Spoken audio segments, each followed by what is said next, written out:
My name is Maru Gonzalez. I'm 26 years old. Today is February 6th, 2010. We're in Atlanta, Georgia, and Jade is a friend and colleague.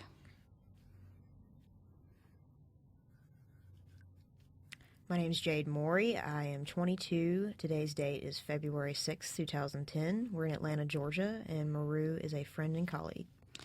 All right, Jade, so I want to take it back to the summer of 2008. The McCain and Obama campaigns were in full swing. You and I, of course, were at the forefront of those campaigns. Me for Obama, you for McCain. We were organizing voter registration drives, getting young people involved, phone banking, canvassing, you name it, we were probably doing it. So it's no surprise that when CNN was looking for young political student activists to address hot-button issues on their League of First-Time Voters panel, our names would be on the top of their list. So when we first met that July afternoon at your favorite liberal hangout spot, Manuel's Tavern, what was your impression of me? I think you probably didn't quite know what to expect, just as I did. You were a young, eager, very passionate for your candidate, which I would say the same for me as well. So it was kind of like, you or me on the other side, and we were ready to hash it out on TV.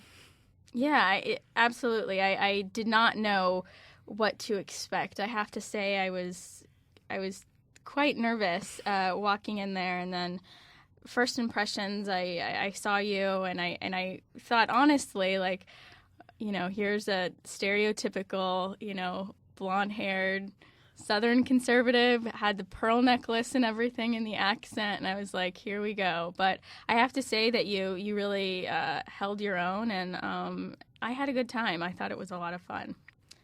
Yeah, I think you were the stereotype, as well. I'm not a true blonde. I must add that. Oh, okay. That you have to be, if you're a conservative female, you got to have the pearls. So right. It's all part of it. It's all part of the act. Oh, not well. I do adore my pearls. Right. So. Okay.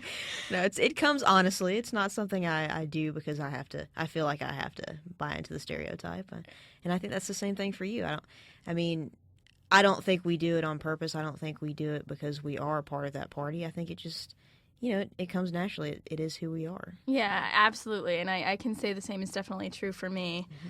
Did you think that it was fair the way that it was handled? Because I know I've heard a lot of Republicans call CNN the Clinton News Network or the Communist News Network. And so from their end, did you think it was handled in a pretty fair and balanced way? Often when I would go in for the CNN interviews and stuff, I found that the questions or the topics would often, single out the Republican faults at the time, more so than the other side. That particular League of First-Time Voters interview, I definitely felt like they allowed for ample amount of time for, all of us to speak. To respond to the questions and stuff like that. So I don't feel like it was biased in that regard. But there have definitely been times when I would go on CNN with you, and I most definitely felt like the questions definitely harped on, Palin or whatever that might have been a negative for the Republicans or the McCain-Palin ticket at the time that I would have to kind of fight back against a lot. Or from my perspective, it could have just been that Republicans often lent themselves to more criticism. But, I guess that's up for debate. And that would be the liberal bias. But so, since you mentioned that we did go on CNN after that, I just sort of wanted to talk about how that even happened, because I remember when we did the League of First-Time Voter segment, they asked for all of our phone numbers, and Rick Sanchez, who was moderating the panel, was like, well, we really do want to hear from young people who are engaged, who are involved. So write your name down, your phone number. I'll give it to my producer, and if we ever need, some young political activists on our show, I'll give you all a call. And so he asked for our contact information, the two other panelists who were on there. I didn't think that we would ever get a phone call. But then September rolls around, and I get a phone call from one of the producers asking if we would be interested in being on CNN, CNN Newsroom with Rick Sanchez. And this was live TV, and of course, I was like, yes, I'll do whatever you want. So what was that like for you when we first went on? Because it's different doing a pre-recorded segment because they can edit things out if we do something or say something that just didn't come out right. But live TV is completely different. I mean, there's no room for mistakes. If you say something, that's not factual, or if you say something inappropriate, it's too bad for you. They can't take it out. So what was that like for you the first time you did live TV? Well, agreeing to do it, I had to go through a few hoops on that one. Given that I held a title with the campaign, I wanted to make sure that I was allowed to do that, and they were definitely supportive. I would talk to the media folks, with the McCain campaign, and they may say things, but for the most part, I mean, I always said just what I thought as an individual. It wasn't something that I got fed talking points from the campaign or anything like that. But they were always happy and supportive of me continuously going on. The live aspect was a whole new ball game. Was a little nerve-wracking, I will admit. I mean, were you nervous when we were on there? Yeah, absolutely. And they don't tell us exactly what we're supposed to talk about. Yeah. And so it's just one of those things that you go in there and hope that you're prepared for whatever they throw at you. And I know Rick Sanchez very much shoots from the hip. That's sort of his style. It's a crossfire atmosphere, and he will throw you balls that are on fire, and you got about 5 seconds to do something with it, and then he'll yank it back away and throw it somewhere else. So, and I think that was definitely the most difficult for me, is that you're expected to come up with these very succinct responses because it's very much, what do you think? You have 10 seconds to answer it. And I'm used to sort of getting into the complexities of every issue, and you can't do that on live TV. It's like soundbite answer, soundbite answer, soundbite answer. And so that was definitely difficult to get used to.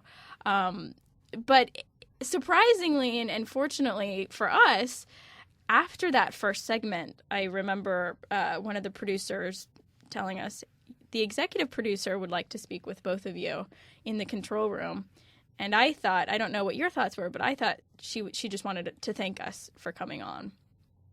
And we go in there, and she said, what are you guys doing every Friday until the election? And we both looked at each other like, nothing. And she said, because we would love for you to come on every week and sort of almost have your own segment. She said, the social networks have almost been buzzing about both of you, and they like having you. They like having you on. They like the sort of dynamic that you bring to the show. So did that surprise you at all that we sort of worked so well on air together? Yeah, it did surprise me because, I mean, a dynamic like you and I hadn't really seen that on any other channel. And, Rick's show is kind of different in the first place. It's very new and innovative. So absolutely. And they said that the ratings were great for us. And, I mean, it was all positive, encouraging feedback for me. And it gave me a chance to represent the campaign more. And, same with you, to help the effort. So it was a pleasant surprise. Yeah, I was ecstatic when I first found out about it. But what do you think it was about you and I specifically? Because they very well could have called the two other panelists who were on the League of First Time Voters. What do you think made them want us on their show? Well, we weren't employed by the campaign, first of all.